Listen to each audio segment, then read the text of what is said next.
Yorkshire, 1823. Sophie knew every corridor of Harwick Hall, not out of fondness but out of sheer necessity.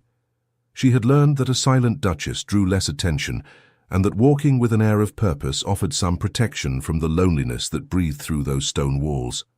But on that April afternoon, no sense of purpose would be enough to save her. She left Oliver's study, with her hands gripping the folds of her navy blue velvet skirt, her cheeks burning. His voice, cold, measured, devastatingly calm, still echoed inside her like a deliberate strike. "I fail to understand your insistence on involving yourself in matters that do not concern you. Your presence at my side, when requested, is more than sufficient." She crossed the corridor without noticing the servants who stepped quickly out of her path. None dared stop her. Over the past year, they had learned that defying the Duchess, especially after she emerged from the Duke's study, was unwise. Her steps carried her to the stables, the only place where the scent of hay granted her a fleeting, almost childlike relief. "Saddle Briar," she said to the stable boy, her voice steady despite the tremor beneath it. "Please, Timothy. Quickly." She seized the stirrup and mounted before he could assist her, not out of skill but out of desperation. She set off at a gallop, riding side saddle. The cutting wind pulled tears from her eyes, though none were born of speed. Better the wind than the suffocating air of Harwick Hall. Better the emptiness of the road than the emptiness beside him. She rode without direction, only away from him, from the words, from the role of a living shadow. Her tears blurred the world. She didn't notice when she crossed into the closed-off part of the woods, where brambles drooped from branches like dark veils, nor did she see the thorned limb jutting from the old oak. Pain slashed across her face like a burning blade. The impact stole her breath. Briar reared. Sophie lost the reins, lost her balance, and fell. Her body hit the damp ground hard. Her head struck an exposed root. One final thought, one silent wish for the pain to stop, flickered through her mind. And then the darkness took her.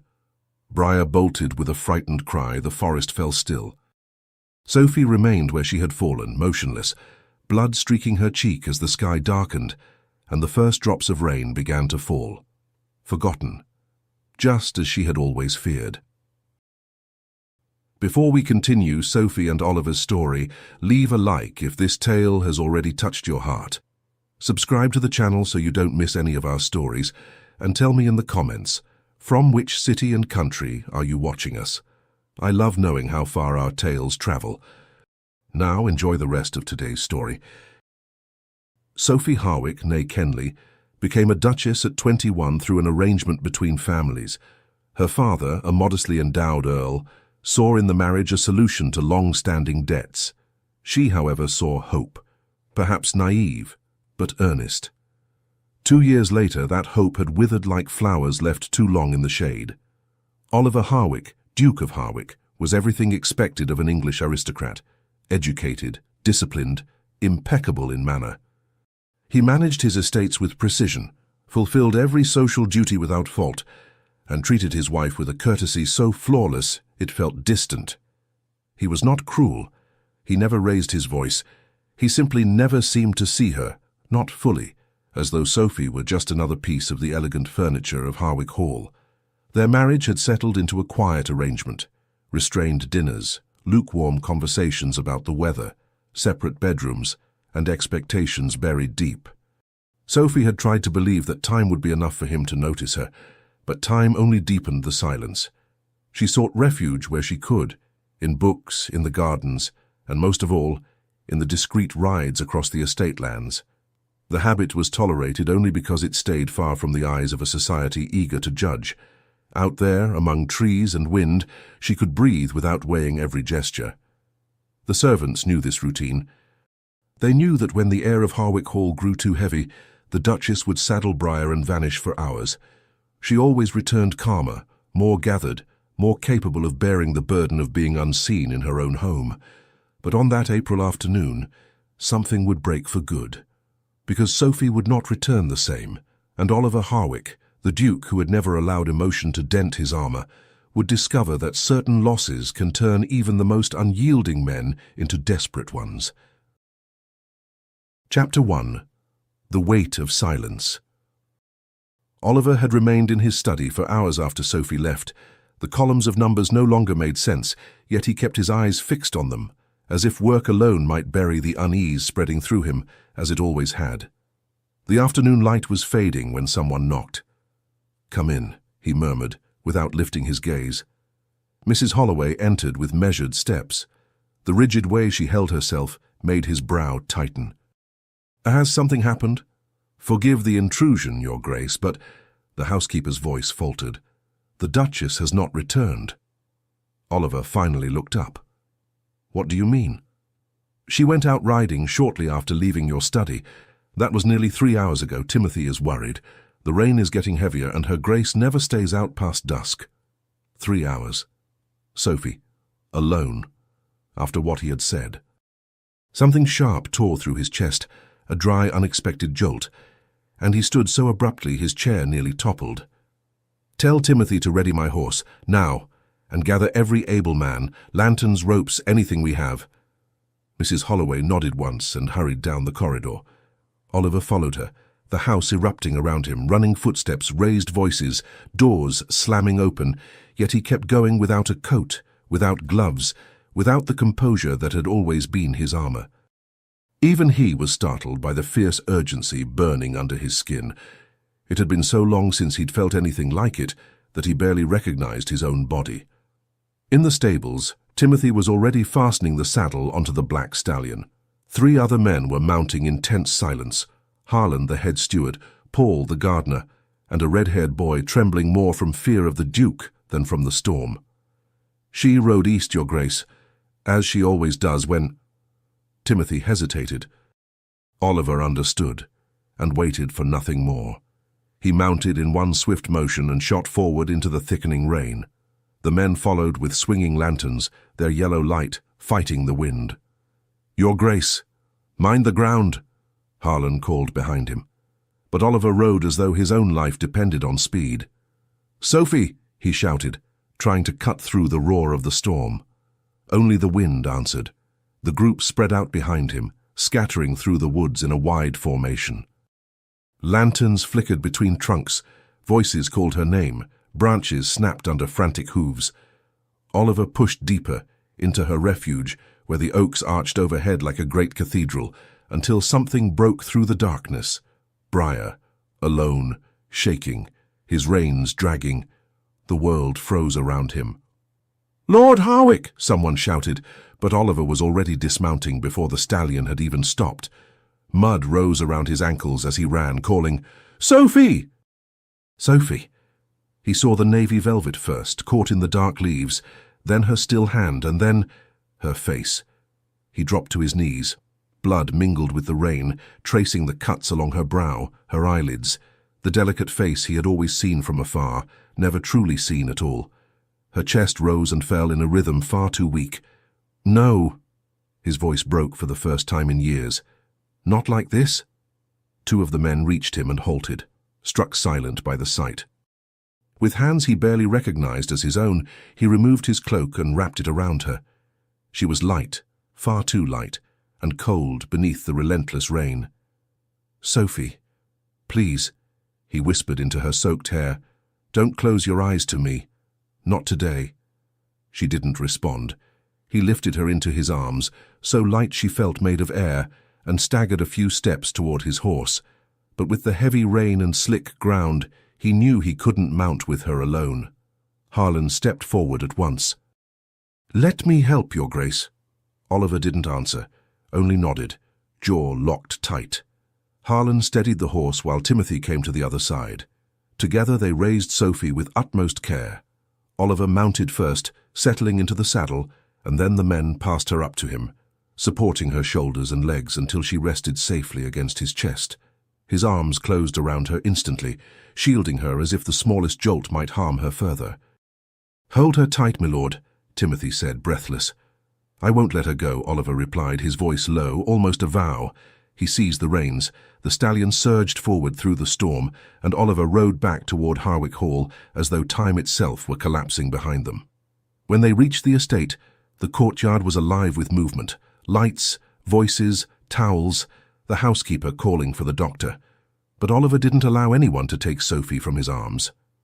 He climbed the stairs, pushed open the door to her room, a place he had entered only a handful of times in 2 years of marriage, and laid her down with trembling hands. "Send for Dr. Whitmore," he commanded, voice rough. "Now." He stood there, unmoving beside the bed, staring at the wounded face of the woman who had lived so close to him and yet so far. And only then, with brutal clarity, did he understand that what consumed him was not just guilt. It was fear. A devastating fear of losing her before he ever understood how much she meant. Chapter 2. When Darkness Settles. Oliver had never known what it meant to wait. He had spent a lifetime commanding, estates, servants, decisions. Time bent to his routine, never the other way around. Meetings began when he entered. Dinners were served when he sat. Invitations adjusted to his convenience. But now, seated in a chair beside Sophie's bed, he discovered that time could be a slow form of punishment. Hours had crawled by since he brought her home. Hours filled only with the rain against the windows and Sophie's painfully fragile breaths. Mrs. Holloway had cleaned her face, leaving blood-stained cloths soaking in a bowl beside the bed, stains that clung to the water the same way the memory of what had happened seemed to cling to Sophie's skin. The wounds looked worse in the soft light. Lines of dried blood cut across her face, the swelling, distorted features he had never truly examined up close. Tiny thorns, which Dr. Whitmore removed one by one with a silver tweezer, were still lodged in the skin around her eyes. Each one the doctor pulled felt to Oliver as though it pierced him as well. She didn't wake.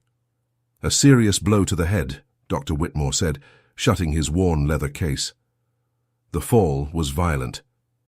And the injuries to her face are significant, Your Grace." Oliver didn't move.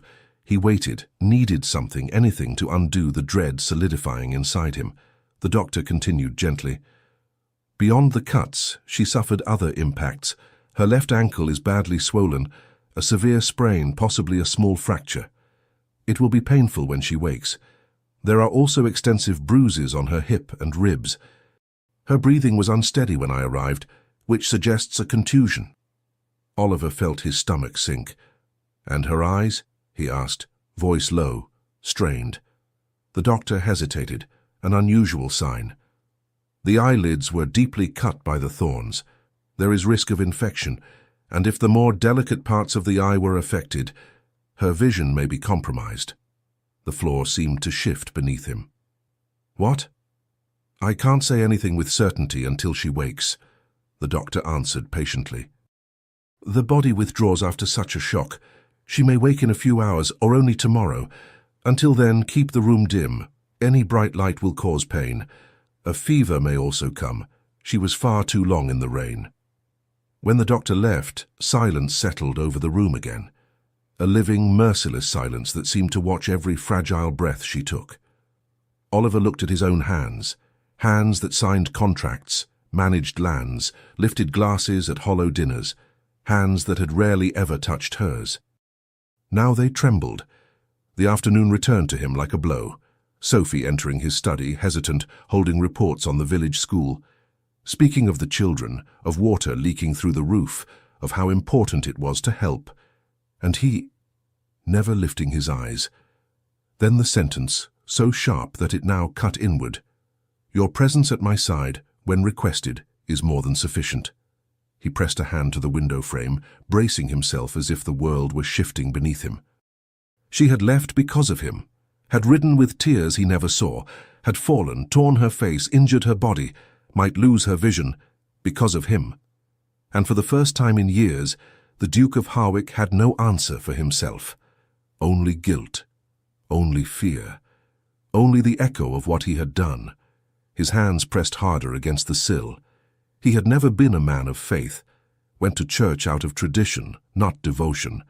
But that night, he prayed. He prayed with the desperate urgency of someone who finally understood the damage he carried on his own shoulders. And then, the silence broke. A sound, a faint groan. Oliver turned so quickly he nearly stumbled. In seconds he was at her side, kneeling. "Sophie?" His voice was almost unrecognizable. "Sophie, can you hear me?" She drew a deeper breath, weak, uneven, and her body shifted beneath the blankets for the briefest moment. Her bandaged eyelids trembled, not in an attempt to open, but as an involuntary reflex. "Oliver?" she whispered. Not a call, not clear recognition, just a lost question drifting through the dark. He took her hand in his first true gesture of closeness in 2 years, and the coldness of her fingers struck him like a blow. "I'm here," he murmured, and his voice sounded like nothing he had ever spoken. "I'm not leaving. You're safe." She tried to move her head, but only managed a soft cry. Her body would not obey. Her breathing faltered. It was clear she barely had consciousness at all. "It's so dark," she whispered, not in fear, but as though describing a bad dream rather than reality. Oliver trembled. She wasn't saying it out of despair. She didn't even understand what was happening. "Shh." He touched her cheek with extreme care, tracing around the bandages without brushing the wounds. "You need to rest. The doctor warned us. Don't strain yourself. Just rest." She murmured something, a sound more than words, and then in a thread of a voice that barely existed, "It was my fault. I shouldn't have bothered you." The blow struck straight through him. "No." The word escaped, crushed, almost a plea. "It wasn't your fault, it was mine, all mine." But Sophie was already slipping back into unconsciousness, her body softening, her hand growing still between his.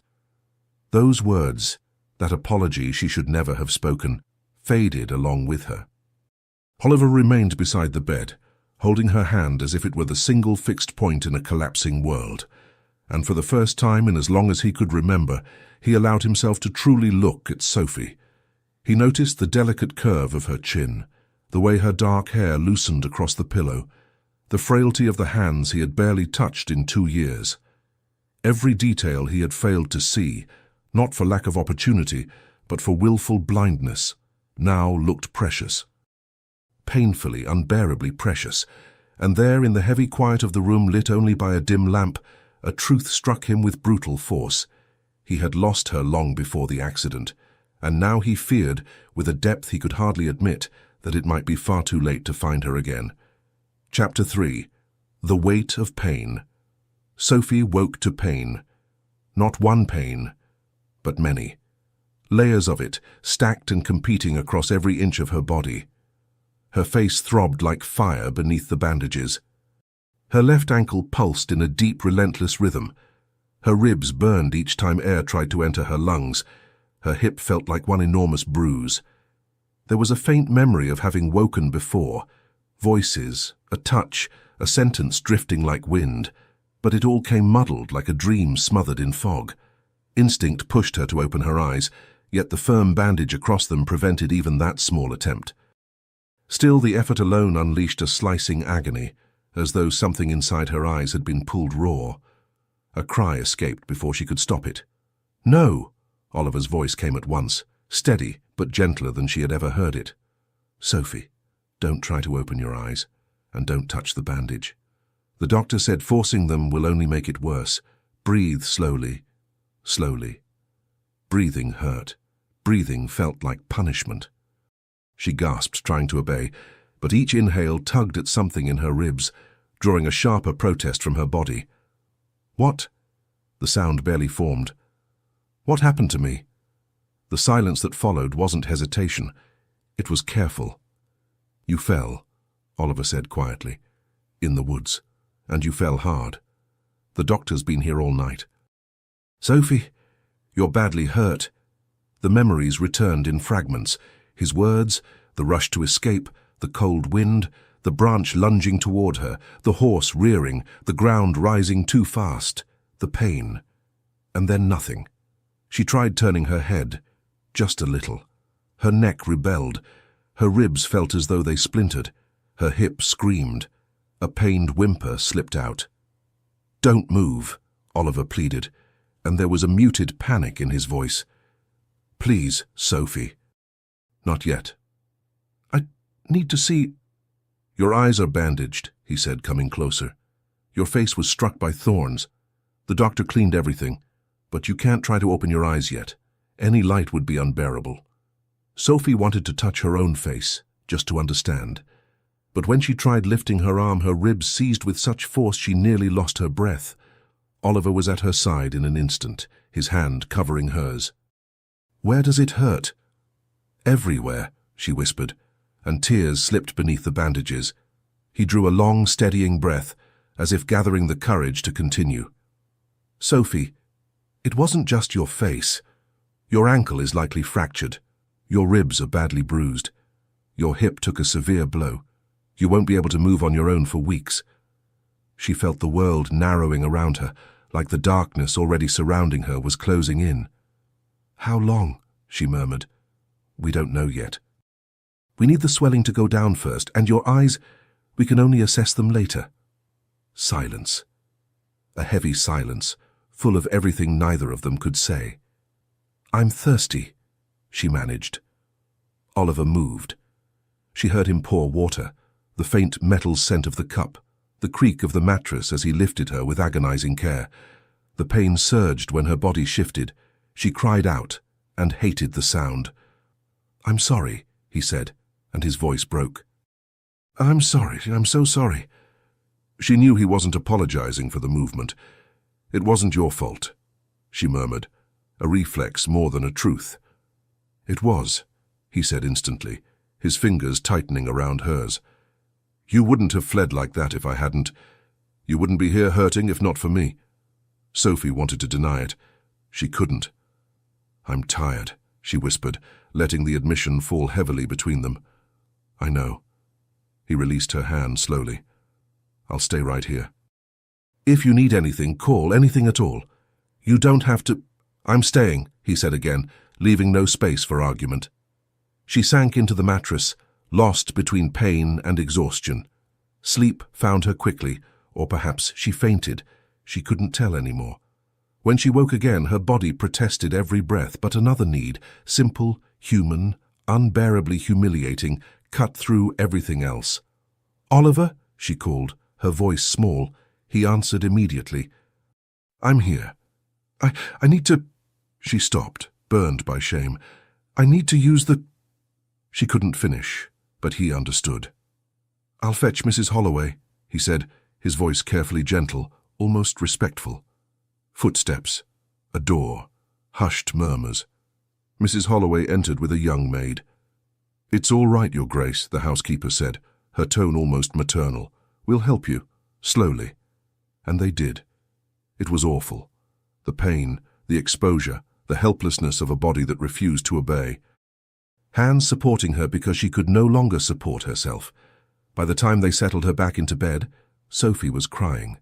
Quiet, unguarded tears she couldn't wipe away. "It gets better, dear," Mrs. Holloway murmured, smoothing the blankets. "The first days are the hardest. It will ease, I promise." When Oliver returned, Sophie pretended to sleep. She couldn't face that humiliation. She didn't want him to see her, not like this, though she couldn't see him at all. But she heard the chair scrape across the floor, heard the restrained exhale he tried and failed to quiet. And then, softly, as if confessing to the dark, "I'll make this right. Somehow. I'll mend what I've done."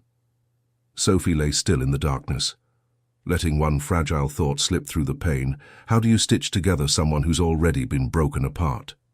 Chapter 4. The Man Who Learns to Serve. Oliver hadn't slept. He couldn't. Every time he closed his eyes, he saw Sophie's body falling, saw the blood on the rain-soaked ground, saw the terrifying stillness. And when he managed to push that image aside, the sounds returned. Small cries she made even in sleep, pain slipping from her unaware. Now, with the dim morning light filtering through the heavy curtains, he watched her. The bandages covered most of her face, leaving only the soft line of her jaw exposed. Her body lay motionless beneath the blankets, not in rest, but because movement had become its own form of torment. A knock at the door. Mrs. Holloway entered carrying a porcelain tray, porridge, tea, thin slices of toast. Her eyes settled on Oliver, still in the same chair, still in the same wrinkled clothes, still looking utterly worn. "Your Grace should change," she said, firm, though not unkind. "And eat something. I can stay with the Duchess." "No," he answered at once. "I'll stay." The housekeeper studied him for a moment, not with approval but with a quiet acknowledgement, almost respectful, that something inside him had cracked, something that perhaps had finally begun to move. "Dr. Whitmore will arrive at noon," she said. "If she can eat a little when she wakes, it will help her regain strength."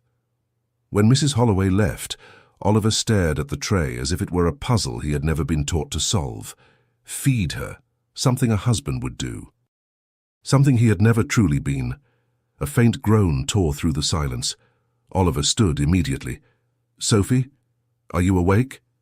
"The pain—" Her voice was barely a whisper. "It won't stop."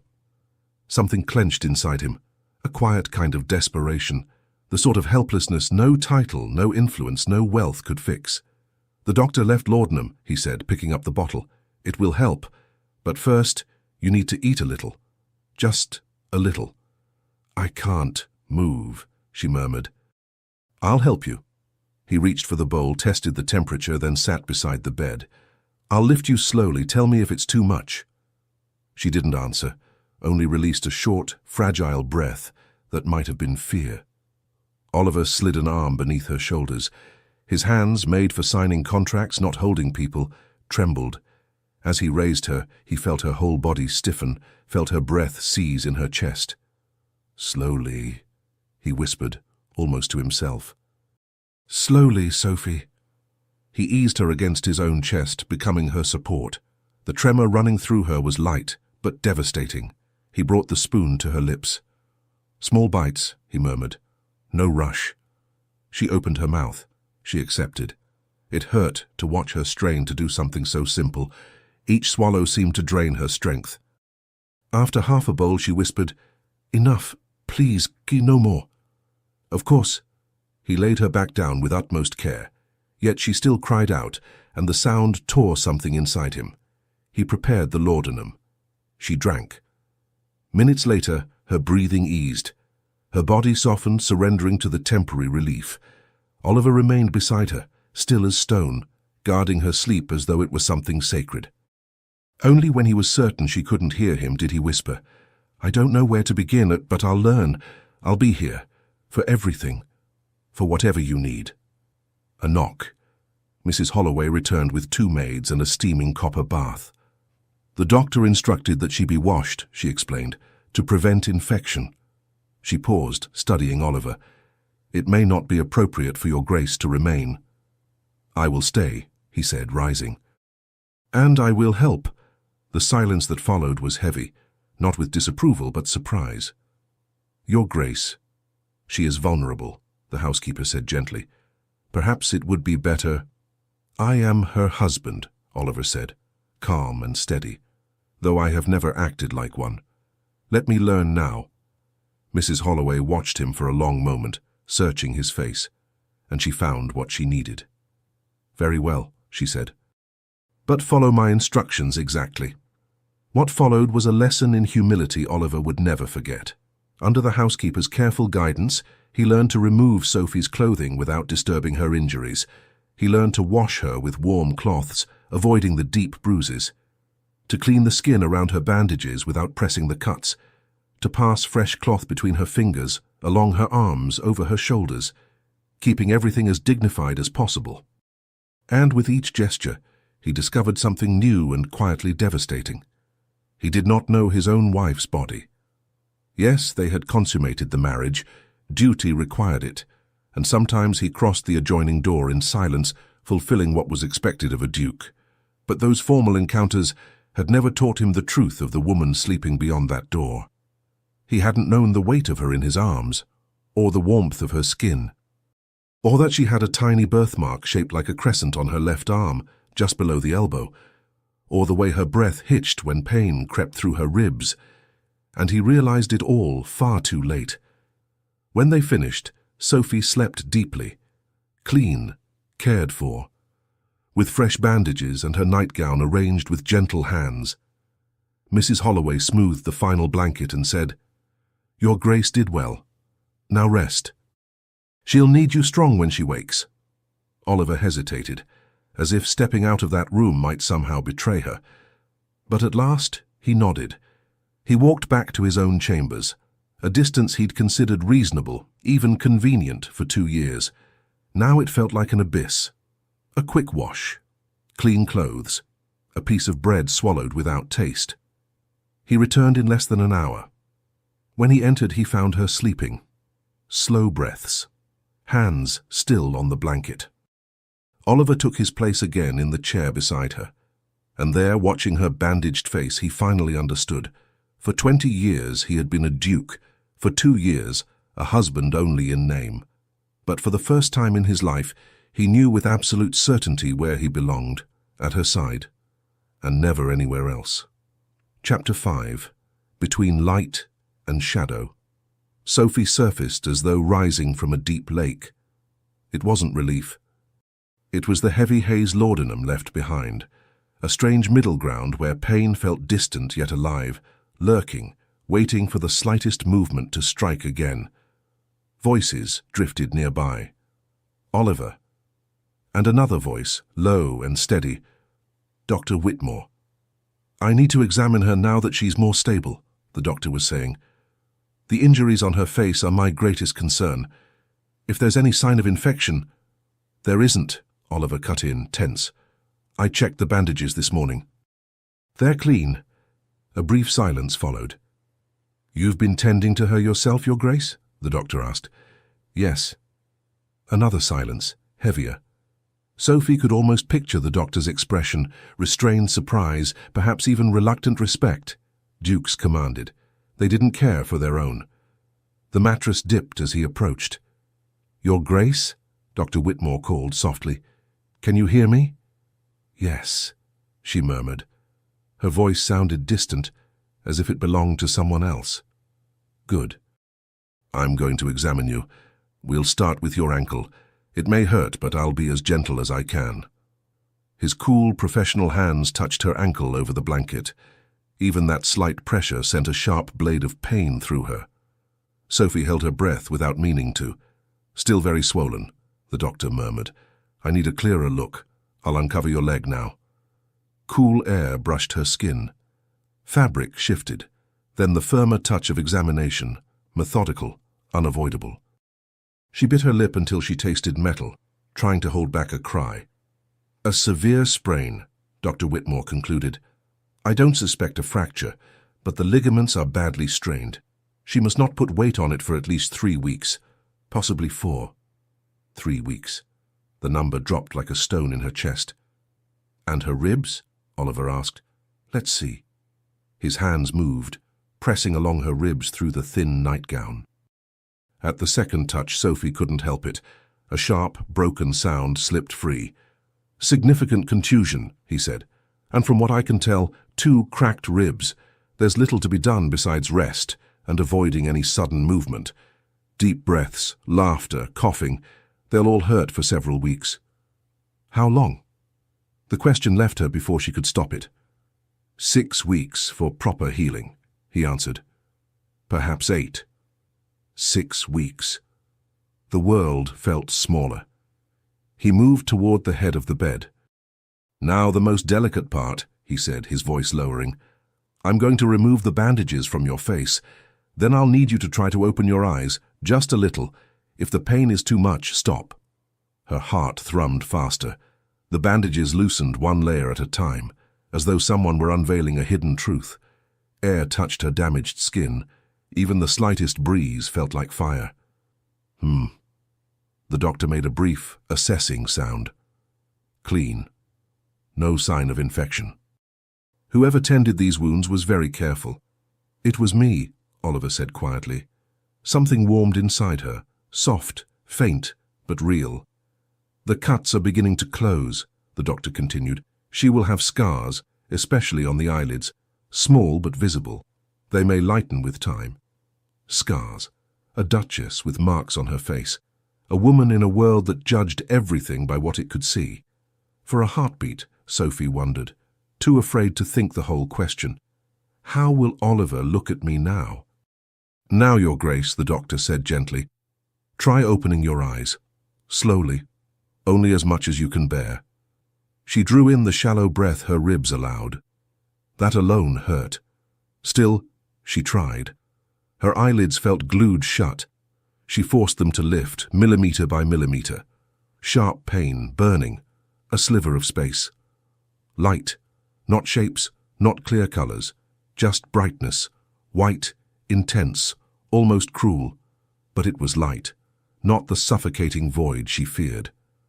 Tears welled immediately, stinging against the fresh cuts. "It hurts," she whispered. "It hurts so much." "That's expected," the doctor said calmly. "Your eyes are extremely sensitive, but you see light, yes?" "Yes, just light. Everything blurred. Try to look at me." A moment longer. She forced her lids open again. The brightness trembled into faint shadows. A dark figure beside the bed.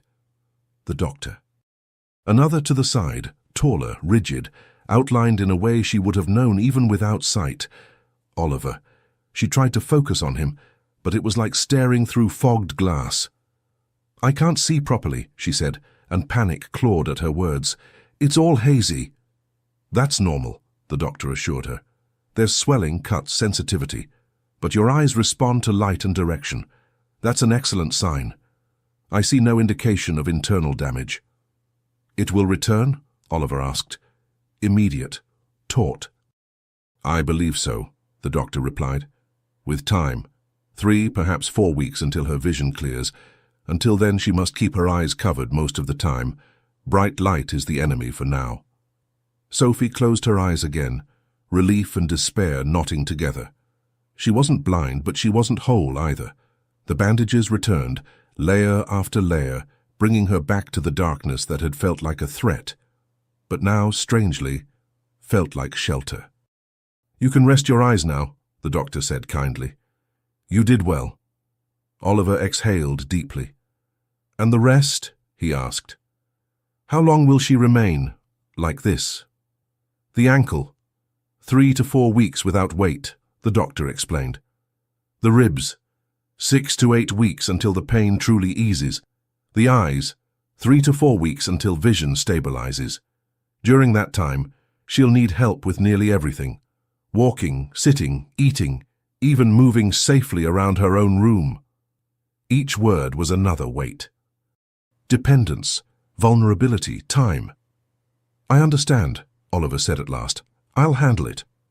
The doctor gathered his tools, gave further instructions to Oliver and Mrs. Holloway, and finally left, taking the room's noise with him, leaving its new reality ringing louder. Sophie heard the door close, footsteps returned to the bed. The mattress dipped beside her. "I know it sounds like a sentence far too long," Oliver said quietly. 6 weeks, 8, relying on me. On the man who failed you for 2 years. She didn't speak. She didn't know how to lie to that. "I can't erase the past," he continued, "but I can decide what I do with the days ahead. I can show up, or I can run. And Sophie, I won't run this time."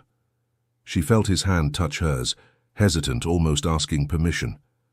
"The doctor said 3 weeks, 6, 8, Oliver went on, releasing a shaky breath.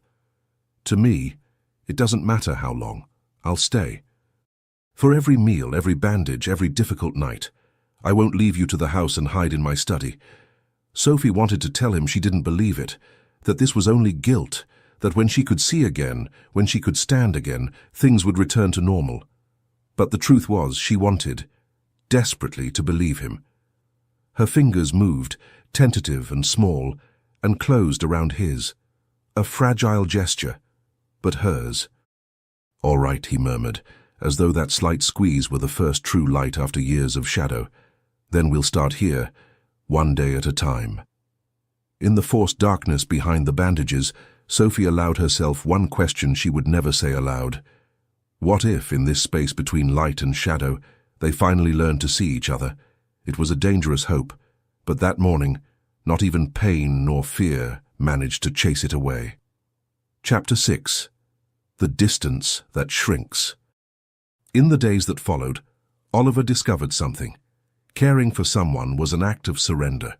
He surrendered to her time, not his own, to her pain, not his preferences, to her pace, slow, hesitant, at times maddening, instead of the firm, controlled rhythm he had always imposed on everything. And strangely, there was freedom in that. The freedom to stop being only the impeccable, distant, irreproachable Duke, and simply be a man beside a wounded woman. On the afternoon of the 5th day since the accident, he was changing the bandages on Sophie's face, with hands that no longer shook quite so much. Mrs. Holloway had taught him well how to clean without pressing, how to spread the cool salve without touching the cuts themselves, how to wrap the cloth tight enough to protect, but soft enough not to hurt. The faint scent of herbs mixed with the gentle soap they used for her. Sophie lay still, the tension in her body apparent but cooperative. She had learned, at least in this small island of pain, to trust him, a small victory Oliver guarded, like something fragile and rare. "Almost finished," he murmured as he adjusted the final layer. "Is it too tight?" "No," she answered. Her voice was still rough but steadier than in the first days. "It's fine." He stepped back to assess his work. The bandages were clean, straight, secure. They wouldn't earn Mrs. Holloway's praise, but they wouldn't cause harm. "Thank you," Sophie said softly. Something clenched in his chest. She was thanking him for something that never should have been a favor, for care that should always have been hers. Perhaps not like this, not under these circumstances, but in 100 other moments when he simply hadn't been there. "You don't need to thank me," he replied, putting the jars away. "It's my duty and my—" He hesitated. "My privilege." She turned her face slightly toward his voice, a gesture she'd begun to repeat often as if sound had become her eyes. Privilege? Oliver sat in the chair beside the bed, a place that in these days had become almost an extension of his own body. "Yes," he said plainly, "because for the first time in our marriage I feel I'm truly at your side, not just a formal presence to your left at a dinner table, but here." The silence that followed wasn't hostile. It was thoughtful. "You've changed," she said at last. There was no accusation in it, no forgiveness either, just the observation of someone who had learned to watch in silence. "I had to change," he answered. "Either I did, or I would lose you completely, and I've discovered that the idea of losing you is unbearable." "Why?" Her question was gentle but precise. "You spent 2 years losing me slowly. Why is it different now?" Oliver closed his eyes for a moment. When he answered, he didn't try to dress the truth in pretty words. "Because it's easy to ignore what is always there," he said. "Easy to believe there will be time later, that today's silence can be fixed tomorrow. I lived as if you were guaranteed, as if you had nowhere to go." He swallowed hard. "But when I saw you lying in the woods, when I thought I might never hear your voice again, I understood that later doesn't exist. That I may already have passed every deadline." Sophie took her time before speaking again. "And if I hadn't fallen," she asked quietly, "if I'd come back from that ride unharmed, just sad but whole, would you have changed?" The question struck where it hurt most. He didn't answer at once, long enough for her to know the truth before he spoke it. "I'd like to believe that someday I would have woken up," he said at last. "But if I'm honest, probably not. I would have gone back to my study, to reports, to the routine that's always shielded me from everything. I would have let our argument cool until it turned into just another silence between us. Being a duke is simple. We're taught early which masks to wear. Being a man or being a husband is something else entirely, something I never truly learned. I'm not saying this as an excuse, Sophie. I'm saying it because it's the truth." Something tightened in her throat. "So I owe my gratitude to the fall." There was bitterness in her voice, but also a tired sort of irony. "I had to break for you to finally see me?" "No." He searched for her hand over the blankets. When he found it, he enclosed it gently. "You should never have had to bleed to catch your own husband's attention. You shouldn't have had to almost die for me to grasp the worth of your presence. There is no merit in the accident." "Only blame in me." Sophie's fingers answered with a light squeeze, small but deliberate. I'm afraid, she admitted in a thin voice. Afraid that when I'm better, when I can walk, when I can see, you'll go back to who you were. That all of this will be just remorse, guilt for a while. And then, she didn't finish. She didn't need to. Oliver felt the truth of it settle over him like a deserved sentence. I'm afraid of that too, he said quietly. She seemed to flinch just a little. I'm afraid that when the urgency fades, I'll fall back into old habits without noticing, that my study will become my coward's refuge again, that I'll betray everything I'm saying now, not out of malice, but out of habit. And that terrifies me. He tightened his hold on her hand, anchoring himself there. But I don't want it to happen, he went on. So if it does, I promise you this. Don't accept it in silence. Don't shrink. Don't disappear again. He drew a breath. Shout at me if you have to. Tell me I'm wrong. Knock on my study door. Do whatever it takes to drag me out of there. Sophie let out a sound that was almost a laugh, and even though it hurt her ribs, she couldn't quite stop it. The Duke of Harwick is asking me to confront him. The man is, he replied with a rare softness. Not the title. I want you to exist fully, Sophie. In this house, in this marriage, in my life. I want you to take the space that's yours, not the narrow corner where I shoved you. Another pause. Then with a hint of challenge, I'll hold you to that. Please do, he said without hesitation. I want you to. A knock at the door. Mrs. Holloway entered with the dinner tray. Soup, bread, tea. The Duchess needs to eat more, she said briskly. The body doesn't mend on air, Your Grace. Sophie sighed but didn't protest. Oliver took the bowl. By now he knew how, the exact angle to raise her, the place where the pillow best supported her ribs, the steady pace of the spoon. Open, he asked softly. She obeyed. He fed her slowly. When she turned her face slightly away after half a bowl, he didn't insist. Later, he said, setting the spoon aside. In smaller portions. Dr. Whitmore said that's best. Mrs. Holloway gave him a brief look that was almost approving, then left in silence. You're getting good at this, Sophie remarked. I had an excellent teacher, he replied, and a reason that won't allow me to do it poorly. She smiled. It was a small smile, but real. Something in Oliver eased and expanded at once, in a way that both frightened and steadied him. May I ask you something? She said, hesitant. Anything. Tell me what it's like out there. The garden, the sky. What's happening beyond this room? I feel as if the world has disappeared. He glanced toward the window instinctively, though she couldn't see it. It rained again last night, he began. This morning, when I opened the window a little, the garden looked washed clean. The tulips you ordered planted last spring are open now. Red, yellow, some almost orange. I'd never really looked at them before. They're more beautiful than I remembered. She turned her face a little toward where the window was, as if trying to break through the darkness. You noticed the tulips? I did. He smiled, even though she couldn't see. And I noticed a swallow's nest on the east cornice. 3 chicks. The noise they make at dawn is oddly comforting. You open the window, sir, at dawn? She asked, timid curiosity in her voice. Every day, he said. Just a little, so the air can come in without too much light. I thought you might like to breathe something that isn't only this room. Sophie didn't answer at once, but he heard the subtle shift in her breathing, a trace of relief. Go on, she said finally. Tell me more. And Oliver did. He told her about the cook, who had baked honey bread and set a slice aside for her grace when the doctor allows it. He spoke of Timothy, who came every day to ask if there was any news of the Duchess.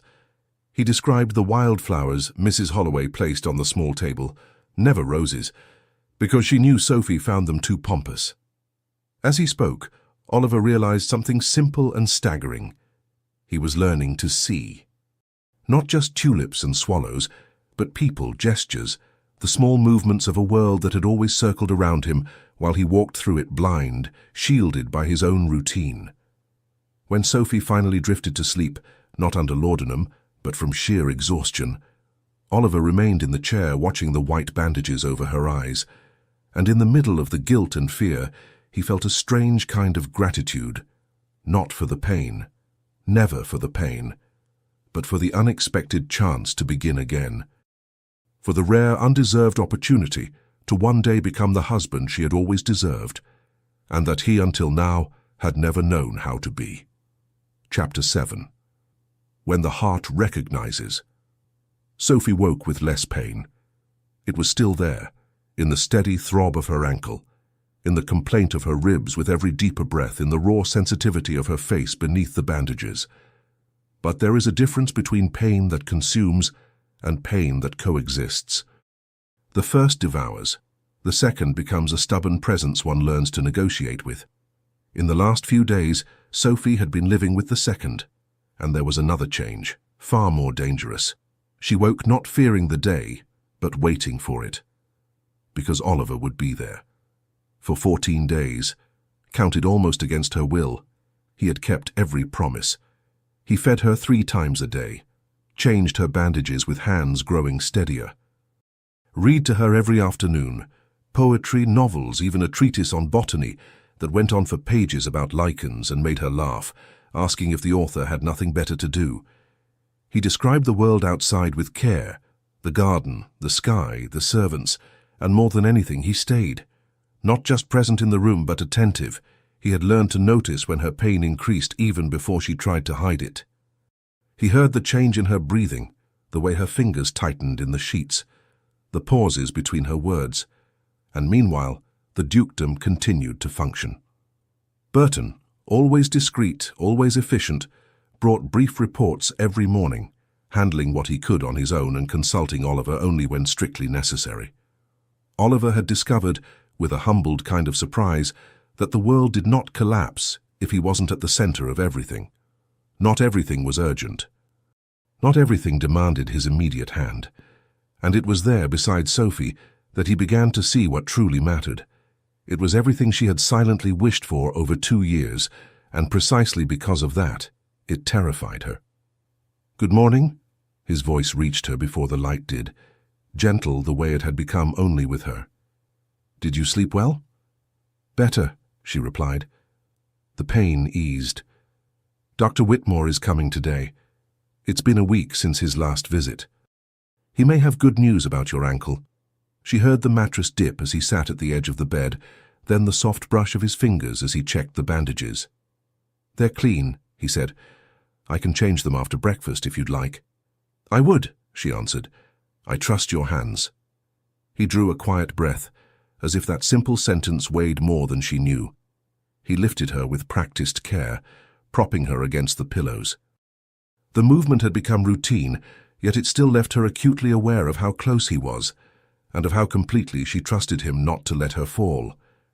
"Porridge or eggs today?" he asked. "Eggs." She made a tiny face. "I've had enough porridge to survive a particularly cruel winter." His laugh, low, unpolished, nothing like his practiced social chuckle in drawing rooms, warmed the air. "I'll tell the kitchen. And toast with jam?" "Please." When he left, he took with him the sound of his presence. The silence that followed was no longer hostile, but it wasn't neutral either. It left far too much room for thought, and the most insistent thought was the most dangerous one. She was beginning to shape her days around him, not around the impeccable, distant duke he'd once been, but around this man, the one who fell asleep, worn out, in the chair beside her bed, who had described a sunset to her as if it were poetry, who had become a steady, almost tender presence. This man, she realized with a start, did not leave her indifferent. When he returned, the tray clinked softly in his hands. She was so quiet that he remarked, "A penny for your thoughts." Sophie hesitated. She could lie. She could dodge. Instead, she chose the question that burned. "Oliver, may I ask you something difficult?" "Always," he replied, without a trace of irony. "Are you here for me?" She drew in a slow breath. "Or for guilt?" The silence that followed was heavy. For a moment, she almost told him to forget she'd asked, to not answer. But then he spoke, and there was no sign he was searching for an escape. "At the beginning, for guilt," he admitted. The honesty hurt more than any pretty excuse might have. In those first days I stayed because I feared I had destroyed you, because it was my duty not to abandon you after what happened. She heard the faint rustle of fabric as he moved closer, felt his hand reach for hers. But now I stay because I want to, he went on, because in these days I've discovered who you are. Not the silent duchess at my left at dinner, but the woman who plants tulips because she finds roses pretentious, who laughs at treatises on lichens, who talks about poetry as if she truly believes it can change something, who remains kind even when she's in pain. Something tightened in Sophie's throat. Tears pressed hotly behind her injured eyelids. "And if, when I'm better," she ventured, "when I can walk, take care of myself, you realize you don't actually like who I am, when I'm no longer necessary." He gave her fingers a gentle squeeze. "Then I'll spend every day proving that I do," he answered without hesitation. "Sophie, I don't stay here because you need me. I stay because I've realized that I need you." Before she could react, believe, doubt, or retreat, a knock sounded at the door. Mrs. Holloway entered with breakfast, followed by Dr. Whitmore. The ankle came first. Careful touches, questions, light pressure that still drew small sounds of pain, though less than before. "Swelling has reduced considerably," the doctor said. "I believe that in another week you may begin to put a bit of weight on it, with caution and never without support." Then came the ribs. They still hurt, but breathing, though limited, no longer felt like a battle with every inhale. "Healing well, Your Grace," he concluded. "There will be discomfort for some time yet, but nothing beyond what we expect." "And my eyes?" Sophie asked, her voice a little tighter. The doctor removed the bandages with care. The touch of air against her skin was more discomfort than pain now. "Open your eyes, Your Grace." "Slowly," he instructed. Sophie obeyed. At first, only brightness, a wash of light. Slowly, shapes began to emerge. The frame of the window, the dark blur of the chair, the figure of the doctor. And then, beside him, another outline. Oliver, still a little blurred, his edges softened but visible. The dark of his hair, the faint shadows beneath his eyes, the tension in his shoulders as he leaned toward her. He was thinner, but still handsome. He had always been handsome. But now there was something new, worry, tenderness, vulnerability, that made him more than simply attractive. It made him human. "I can see you," she whispered, emotion thick in her throat. "Not perfectly, but I see you." The smile that lit his face was so warm that not even her hazy vision could dim it. "Excellent," the doctor declared, pleased. "Your sight will return gradually. In a week or two it should be nearly normal. Avoid bright light as we've discussed." Darkness returned as the bandages were replaced, but this time Sophie didn't feel herself plunged into the same emptiness. Oliver's image remained clear inside her. After the doctor left, the room settled into its slower rhythm again. "What are you thinking?" Oliver asked in a softer tone. She reached out, searching until she found his hand. "That, perhaps," she began carefully, "perhaps I'm ready to try. To trust. Not completely. Not yet. But a little." He laced his fingers with hers as if holding something precious he didn't want to startle. "That's all I ask," he said. "A little at a time. Let me show you, day after day, that I won't disappear when the pain does." That morning, that afternoon, that night, in every spoonful of soup, in every page read in a quiet voice, in every description of Swallow's feet on the cornice, Sophie allowed herself to feel the tenderness in his gestures, the sincerity in the way he watched her, the slow, solid change seeping between them like light through the cracks of a door. And before sleep finally claimed her, a soft but insistent certainty formed. Perhaps it wasn't only about him learning to see her. It was also about her allowing herself to be seen, with pain, with weakness, with scars, and still believe she could be chosen. Perhaps what was beginning to grow there between bandages and promises had a name she didn't yet dare to speak, but for the first time in a very long while, her heart felt ready to recognize it. Chapter 8. The Man Who Chooses to Stay. Oliver was in his study for the first time in 3 weeks, not because he wished to be, but because the desk looked ready to collapse under contracts, letters, and decisions he could not ignore forever. Mrs. Holloway had insisted that Sophie slept deeply under the night's laudanum, and that he should use those hours to tend to urgent matters. He had agreed, reluctantly. Now, seated behind the mahogany desk, he stared at the papers as if they were written in a language long forgotten. The numbers, the lands, the renovations, all of it belonged to the man he had been before, to the diligent, impeccable, distant Duke. He read a letter from the northern steward twice before the words made sense. But his mind kept wandering always back to the room across the corridor. Was Sophie comfortable? Would she need water? What if she woke and reached for someone who wasn't there? He forced himself to sign the document. A knock at the door. "Come in," he said, harsher than intended. Burton stepped inside with more papers. He had served Oliver for years, but now there was something new in his expression, a difficult mixture of surprise and respect. "These require your signature, Your Grace," he said, after a brief hesitation. "And, if I may, it's good to see you in the study, even if only for a few hours." "A few hours?" Oliver repeated. Burton wet his lips, choosing his words with care. "The entire household has noticed Your Grace's devotion to the Duchess." He bowed his head, not from shame, but from discreet reverence. "It is not criticism. On the contrary, the staff remark that they have never seen her smile so much." A pause. Then softly, "And it was never a secret that Her Grace was always kind to us, but light? No. That is new." Oliver felt his heart falter for a beat. They had never seen the Duchess smile. Light. 2 years. 2 years of marriage in which even the servants had known she was unhappy, and he had refused to see it. When Burton left, the silence pressed in hard. Oliver tried to return to the papers. He couldn't. He pushed them aside and rose, crossing the corridor like a man who suddenly realizes he has been far from what matters far too long. He climbed the stairs quickly. When he opened the door, he found Sophie awake. "Oliver?" she asked, with a smile he could hear. "I thought you were working." "I was," he said, closing the door behind him, "but I can't keep my mind on the papers. I keep thinking about whether you're well." The chair, already an extension of him, moved closer to the bed. He took her hand. "Sophie, I need to tell you something." "What is it?" He drew a steadying breath. "Burton said the whole house sees the change, that you've been smiling.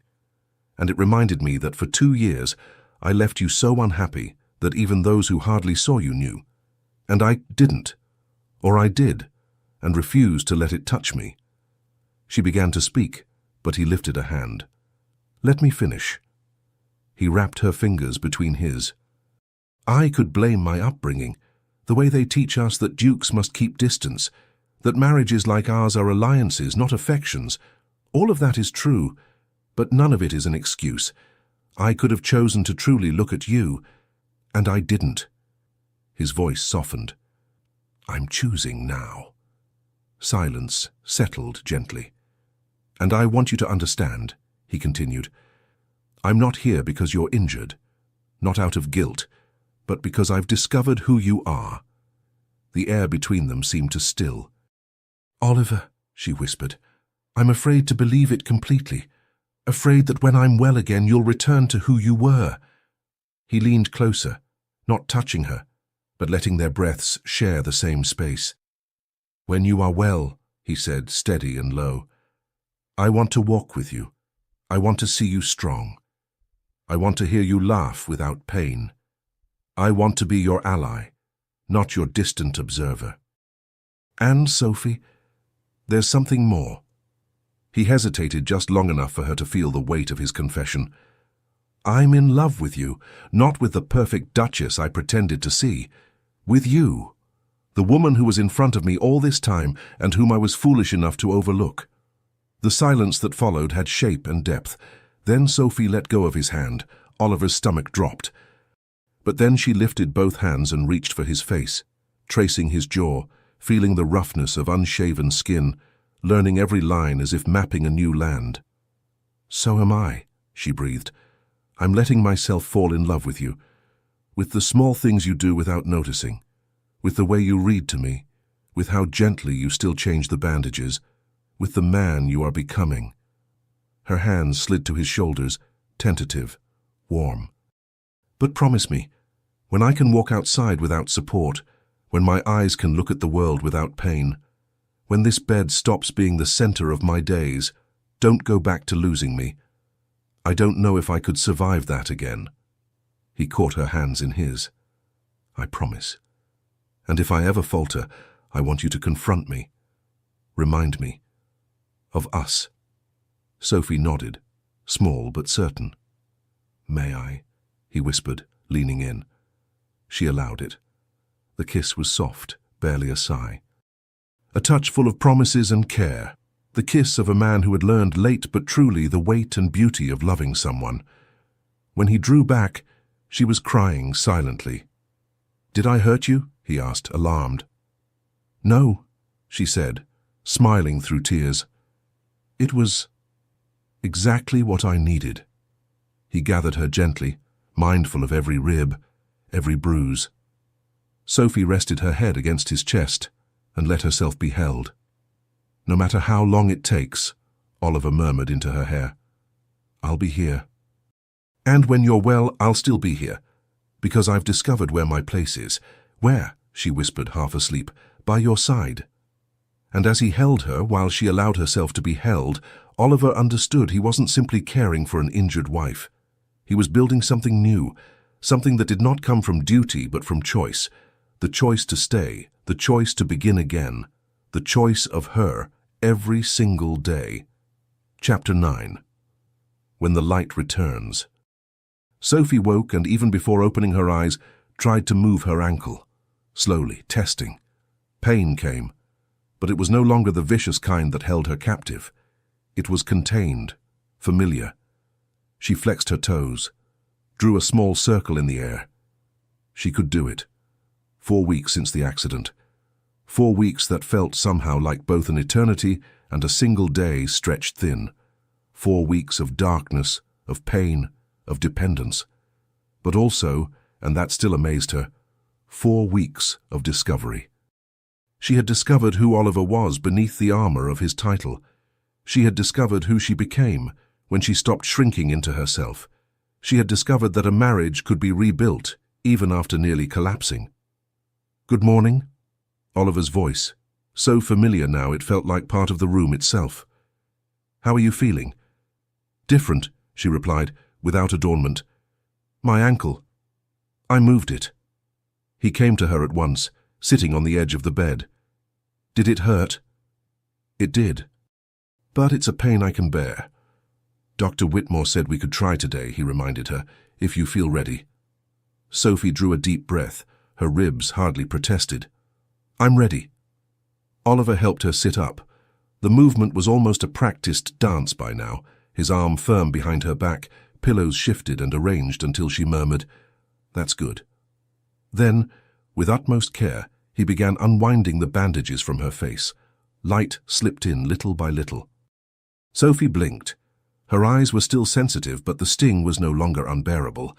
When she managed to open them fully, she saw him, Oliver, no longer blurred, clear, whole.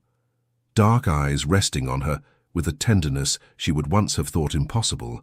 The line of his jaw softened by short beard, faint shadows beneath his eyes, quiet evidence of nights spent watching over her.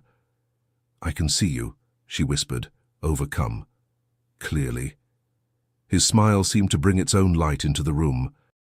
"And I can finally see you looking at me," he answered. He lifted his hand and let his fingers trace the marks the accident had left. Fine lines along her eyelids, small pale streaks on her cheekbones. "They're visible," Sophie said, not in regret, just stating a fact. "They are," he agreed, "and they're beautiful. They say that you stayed, that you came back, that you're here." He bent and kissed each scar, one by one, with the reverence of someone touching something sacred. "Now," he said, leaning back just enough to meet her gaze. "Let's try to get you on your feet." Sophie's heart sped up. Fear, anxiety, hope. Oliver moved to her side, offering both arms. "Slowly," he murmured. "I'll hold you. If it's too much, we stop." She took his arms and, with exquisite care, began shifting her weight. Her legs trembled. 4 weeks of stillness had a cost. Her ankle protested as her foot reached for the floor, but it held. "I can bear it," she said, surprised. "It hurts, but I can bear it." "A little more," he encouraged. "When you're ready, lift yourself." Sophie drew a breath, tightened her grip on his arms, and stood. Her legs wobbled, her ankle burned, but she was standing. For the first time in 4 weeks, she was on her feet.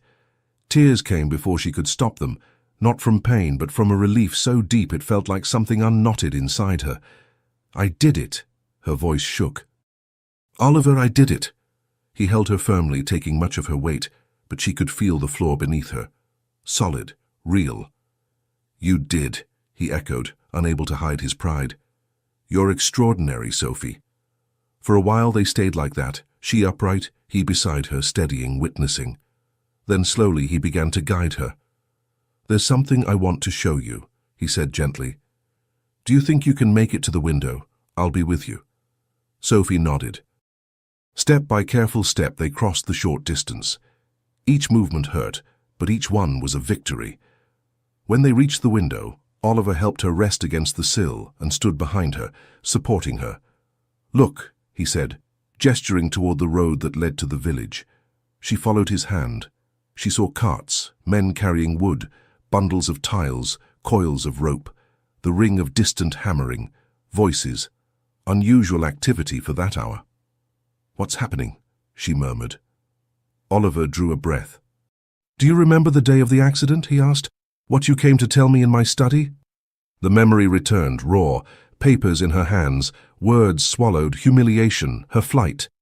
"The village school," she said slowly, "the roof giving way, the children in the cold, and you—" "I cut you off," he finished, regret thick in his voice. "Told you I didn't understand your insistence on those matters. Said your presence at my side when requested was enough." "Yes." He turned her gently in his arms until she could see his face. "I didn't throw your papers away," he confessed. "They were in that drawer." He tilted his head in the direction of the study. "I read every line afterward. Everything you'd written was right, and I was too proud to listen." Sophie's eyes burned in a way that had nothing to do with her injuries. "The repairs?" she began. "They're being done," he said. "The school is being rebuilt. New roof, windows that close, proper benches. The tenants' cottages are having their roofs mended before winter. The well is being cleaned. The bridge rebuilt in stone." His thumb brushed away the tears that spilled over. "The very things you tried to show me that day." She pressed a hand to her chest, as if holding her heart in place. "Why now?" "Because you were right," he answered simply. "And because, while caring for you, I realized I hadn't truly seen anyone. Not you, not them. I managed land, not lives." He rested his forehead against hers. "And because I didn't want the change to stay trapped inside this room. I needed to change as a husband, as a man, and as a duke."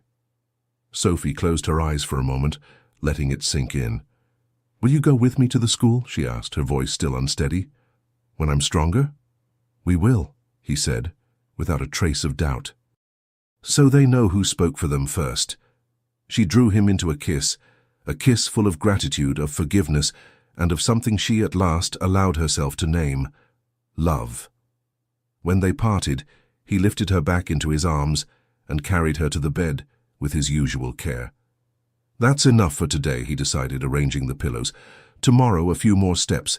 Today you've gone far enough."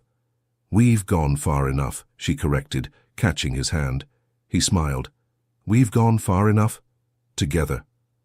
2 weeks later, Sophie was walking. There was still pain here and there. She still sometimes leaned on the elegant cane Oliver had ordered for her. Light, polished wood, with tiny tulips carved into the handle. But she walked. That afternoon, he took her into the garden. The sun smiled without being harsh. The spring tulips had given way to roses, and Sophie, with amused reluctance, admitted that some of them truly were breathtaking. "May I show you something?" Oliver asked, offering his arm. "You may." He led her along a gravel path to a corner that had once been nothing more than forgotten ground. Now new beds had been planted there, daisies, lavender, buttercups, simple, cheerful flowers without grandeur. "I had them planted while you were recovering," he explained. "Flowers like the ones you've always preferred. I wanted you to have something waiting for you out here." Sophie felt her chest tighten, not with pain, but with feeling. "You did this for me?" "For us," he corrected, curling his arm carefully around her waist. "For this new life we're building. Not the old one, proper and empty, but another, something truer." She lifted her face to the light, the same light she had almost lost, now more precious than ever. "Thank you," she said simply, "for not giving up, for listening, for choosing to change." "Thank you for giving me a second chance," he replied. "And for not leaving when I least deserved you to stay." They stood there, among unassuming blossoms and the scent of lavender, in the quiet gentleness of late afternoon, and Sophie realized, with a calmness she had never known, that she had found something she'd never truly had before. Not just a duke, not just a husband, but a man who saw her, who treated her voice as something that mattered, who seemed every morning to choose again to love her better than he had the day before. And in that golden light, with scars that were now part of her, and an ankle that still reminded her of what she had endured, Sophie Harwick felt, for the first time in many years, whole. Epilogue. 8 months later, Sophie woke to sunlight spilling through the wide windows of the master bedroom, the bedroom she now shared with Oliver, not by duty, by choice. The space beside her was empty, but still warm. She placed a hand over her belly, already gently rounded beneath her linen nightdress. 3 months, a new life growing there, born not only of a union of bodies, but of a marriage reborn. She smiled. She knew exactly where he was. With steady, painless steps, she descended the staircase and found Oliver in the garden, crouched beside the lavender beds, examining a sprout with the sort of focus he once reserved for contracts. When he saw her, his smile came easily, as if he'd simply been waiting for her to arrive. "Good morning," he said, rising. He brushed soil from his tunic and laid a hand instinctively over her belly. "And how are the two of you?" "Quite well," Sophie replied, covering his hand with hers. "Though this little one seems to have inherited your stubbornness, didn't let me sleep."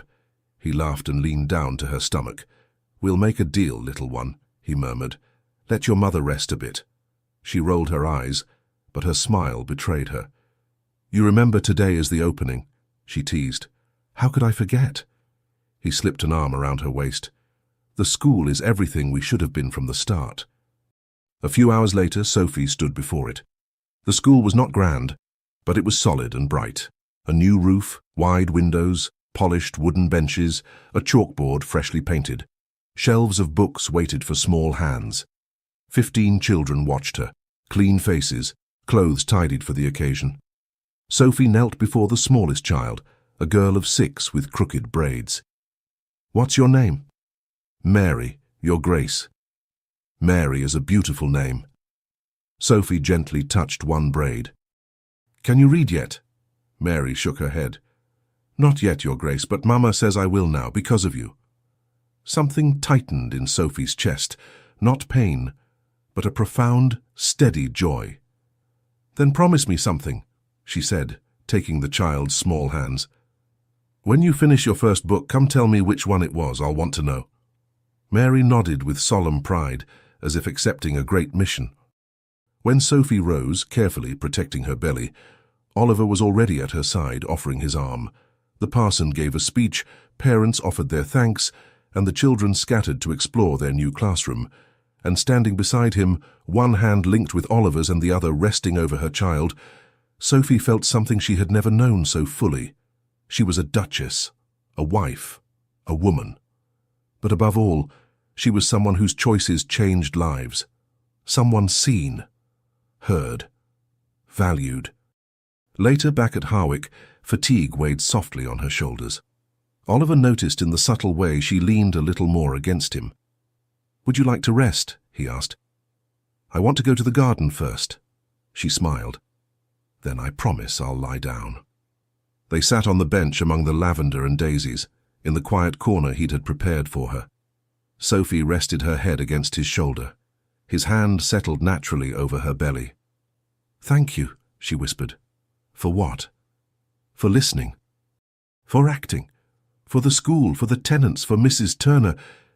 She looked at him, gentle and certain. "For being the man I choose every day." He kissed her, slow, tender, full of everything that apologies and vows alone could never express. "And you are the woman who made me want to be worthy of that choice," he said, voice thick. "Soon we'll be 3. 3, Sophie echoed, smiling. "A real family." The sun was lowering, staining the sky gold and crimson. The scent of simple flowers mingled with the smell of damp earth, and Oliver thought, not for the first time, that he had come so close to losing everything by his own blindness.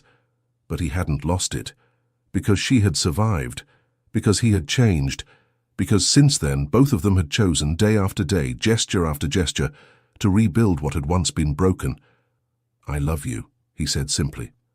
"I love you too." She laughed softly. "Even when you wake up unbearably sentimental?" "Especially when I wake up unbearably sentimental." Her laughter filled the garden, a sound he had learned to seek and finally to deserve.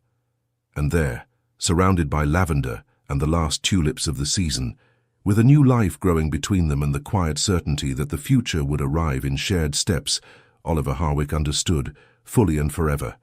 Titles fade. Estates change hands. But the love he had chosen, for her with her, would always be his true legacy. And as he gave Sophie's hand a gentle squeeze, he knew that for the first time in his life, he was exactly where he was meant to be. In the heart of the woman he had once almost failed to see, and who was now unmistakably his home. If this story touched your heart, don't forget to leave a like and subscribe to the channel, so you never miss the next chapters we bring to life. Thank you for watching.